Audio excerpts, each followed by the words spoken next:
Afternoon, everybody. What a lovely way to spend a Saturday afternoon, right? So we're very happy with the bond that the judge set. I think it's fair and reasonable given the allegations. We hope that Mr. Kelly's able to get the money together and post bond sometime today or over the weekend, and he'll be released. We're going to see the chief judge on Monday. For those of you who are from out of town, the way cases work here is you go to bond court, then the case is assigned to the chief judge, which is actually the room just over there, and he then assigns the case to a trial court room upstairs in this building in our courthouse, which was actually built for Al Capone when he was charged years ago. In any event, so we'll get our judge on Monday. After we get assigned to a judge, we'll get what they call discovery, copies of police reports, video if it exists, lab reports, and so forth. Might happen Monday. Sometimes it takes a little while to get that stuff. Sometimes it takes a long time to get that information. And then we'll be in a better position to evaluate the evidence.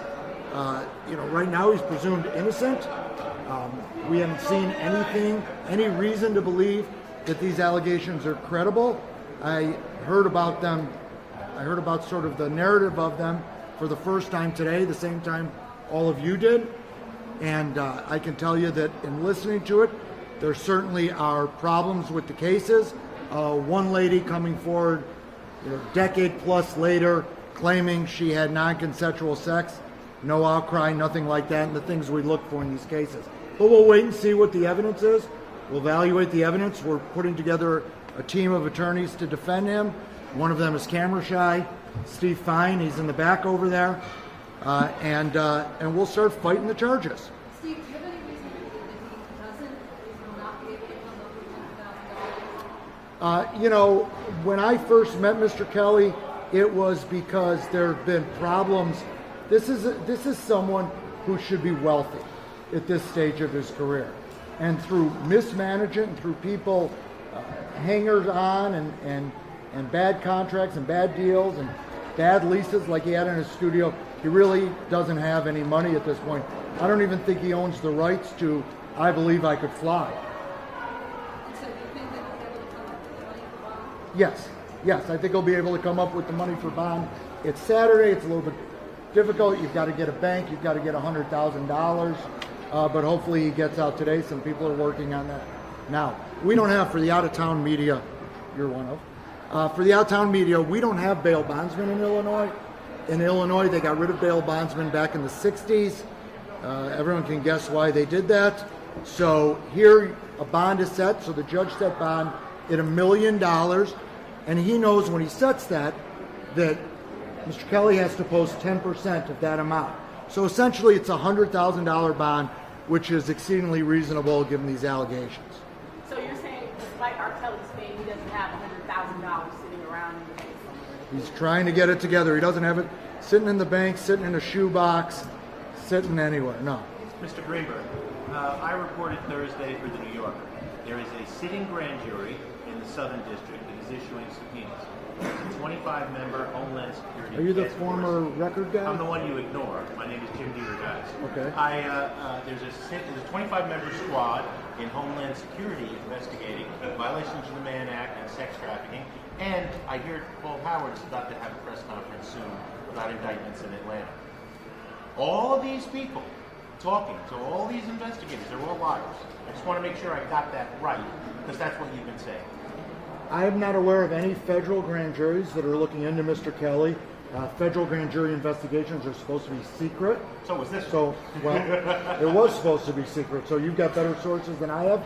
I'm not aware of anything in Atlanta. If they make allegations, we'll address the allegations.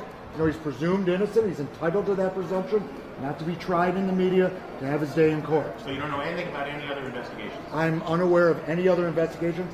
I haven't been contacted by any prosecutors from any jurisdiction anywhere. I haven't been contacted by any attorneys saying that they're representing a witness who's received a grand jury subpoena, anything like that. I can tell you your name later. Steve, is part of your strategy that this is double jeopardy? Tell me a bit more about that. Well, certainly we know one of the allegations apparently involves the same alleged victim as the earlier case. I wasn't involved in the earlier case. We're going to take a look at that. We're going to have to make a determination. Is it the same incident? Is it a different incident? It's not just a question of is it the same tape or is it a different tape. It's a little bit deeper than that. We'll look at the evidence, we'll evaluate it, and we'll make that determination. I have not seen that tape. I only know what you guys know about it. Are you here to argue that it was not consensual or that it just didn't happen? I'm not sure exactly what our defenses are going to be. Each case is different. There's 4 different factual scenarios. We're going to Well, look you at. said they were all liars yesterday, so I mean, that would indicate it didn't happen. Well, Can you look this way? Can you look I'm this way when you answer? sure. So you want to repeat your question? So Yesterday you called the accusers liars, so that would indicate that the events did not happen. no, that wouldn't necessarily indicate events didn't happen. That would indicate that they weren't criminals. So, for instance, we heard today about some lady who says that he went there for a haircut and forced her to give him oral sex. That may have been a consensual encounter. I don't know. I haven't seen the evidence on it. That's why we don't. That's why But when the that's victim's why. about 14, it can't be consensual. Well, that's why I haven't seen any evidence of any 14-year-old victim. There's an allegation of a 14-year-old victim. I haven't seen any evidence of it. So that's why we have a process. That's why we have a charge, and we have a prosecutor, we have a defense attorney, we have a judge, and we have a jury, and we look at the evidence, and we figure out what we're going to do. And that's what we do. Is he going to be here on Monday? If he let's say, He has to be at every court date. So he will when you meet with the Yeah, chief, he has to be at every single court date. Yes. including Monday. Yes. Yeah, Monday's a very important date because who your judge is one of the most important things that happens in your case. What's his frame of mind? I mean, these are far broader charges than he faced for the 2002 arrest. You got 4 alleged victims here. You heard some of the detail in court. They're pretty damning stuff. The docuseries is out there. I mean, he's been dogged by this kind of stuff for almost 20 years. What's his mood? Well, I mean, obviously, he's going to face some felonies here. he's upset. It's obviously more difficult because there's 4 separate cases, and last time there was only 1 case. But each case is different, and we'll address them as they come along. But he's devastated. Here is someone who at one point was a huge star, and now he's sitting behind bars. Even if it's just for a day, he's got these accusations. He's not going to be able to tour, and people, unfortunately. There's this whole hashtag movement. Just because someone says something now and it's 2019, it doesn't make them credible. And just because they said something now and they haven't said something in a long time, it doesn't necessarily make them incredible. We have to look at the evidence. We have to look at what happened. I know on one of the cases, there are a number of interviews where the young lady says, I lied about how old I was. I lied to him about how old I was. And then recently said, oh no, I lied about lying about how old he was. We'll have to look at it. She showed him the ID, the fake ID, then showed him the real ID. Don't misquote a victim, Mr. Greenberg. Don't misquote a victim. That's not what she said. Well, she initially lied to him, then she showed him a state ID. She was here today. Did you see her in tears while the charges were read? So you have a book coming out, and Yeah, it's I got hope facts in you sell. it. I hope you sell lots of books. I don't give a fuck about selling a single book. I've talked to that woman, and I've talked to 47 What else is your others. question? I'm not Mr. Avenatti, and I'm not you. Okay, so let's try and keep it professional, and But don't you just called don't the victim swear at who me. cried in court a liar. You Well, just just called because the they victim. cry doesn't make them truthful. And so we're going to look at the evidence, okay? We'll look at the I evidence, was correcting and the we'll record of what you said. we'll look She at the admitted evidence. when Let's she keep lied. She it. admitted Let's when she watch. told Let's truth. watch the swearing, okay? I did. I'm sorry. You're upset. His behavior as being legal or not criminal. Would you also defend his character? What do you have to say about R. Kelly's character? Well, if these allegations are proven to not be true, and these were consensual encounters, certainly the encounters on some of their charges, then we shouldn't be second guessing someone's sex life. I mean, frankly, there's been a lot of talk about how he has these hostages in his house. They were here in court today. These 2 young ladies. They were with him yesterday, walking in front of the media. The police have been by to see them. The police have interviewed them. They interviewed them in Atlanta. They interviewed them in Chicago. They didn't say they were hostages at all. But people keep saying these people are hostages. We're going to wait. We're going to see what the evidence is. He's entitled to a presumption of innocence. We'll evaluate all the evidence. I'm sure we'll have some conversations with the prosecutors, and then we'll figure out what we're going to do. I can't tell you today what our defense is going to be, what we're going to do, what's going to happen on any case. It may be that 2 of the cases resolve themselves and 2 of the cases go to trial. It might be all 4 go to trial. It might be all 4 resolve themselves. There's too many moving parts to be able to say anything one way or the other. Is his character part of his defense? And if so, how would you... Well, character is not, in Illinois, you can't introduce character evidence except for truthfulness. So, for instance, to take an example of someone who's on trial for bank robbery, and if they have 3 prior bank robberies, you can't say, well, his character is he's a bank robber. You know, he's done it before. So you can't say that. So his character is really not at issue here. A jury's not going to hear about his character. They're going to hear about the facts of the case. They're going to hear the evidence, and they're going to evaluate it. He has to.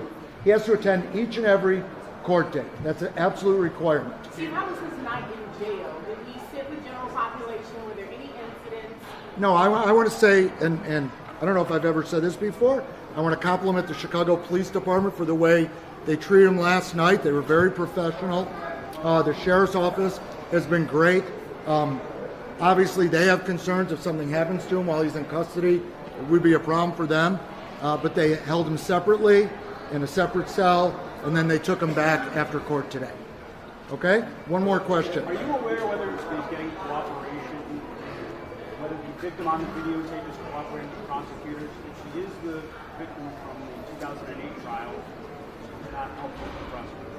I would assume that who's ever on the tape, or whoever they think is on the tape, someone is saying it's them on the tape, or they wouldn't bring those charges. I think that's a fair assumption. I know from the earlier trial that the alleged young lady and her parents all testified under oath that it was not her on the tape. Do you expect our...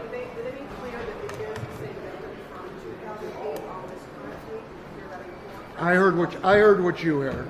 So I heard what I heard. Do you expect R. Kelly to find out before Monday's hearing? I hope so. How do you respond to the DNA evidence? Well, the DNA evidence is on the 2009-2010 allegations. They didn't say that there was positive DNA. They're in the process of doing the testing. The only other DNA evidence was from the young lady who claimed that she performed oral sex on him. She was an adult at the time, and she said nothing, as far as I can tell, about that encounter until very recently, although it was some 15 or 20 years ago. Steve, if R. Kelly doesn't have $100,000 to bond out, bail out of jail, how is he paying you? What arrangements are you guys making? That's none of your business. Oh, really? Pro bono, maybe? Last Okay. night, Disagreed reviewed all were liars. After hearing what you heard today, they have video evidence. Do you still stick to that as a defense that they are lying? Did he force them to have sex? Yes. He did not force anyone to have sex. He doesn't have. He's a rock star. He doesn't have to have non-consensual sex. He's a music. I mean, there are rock stars that are getting paid also. And it's an accusation. So we're going to look at the evidence and we're going to see where it takes us. Okay? Everyone have a nice day. Thank you.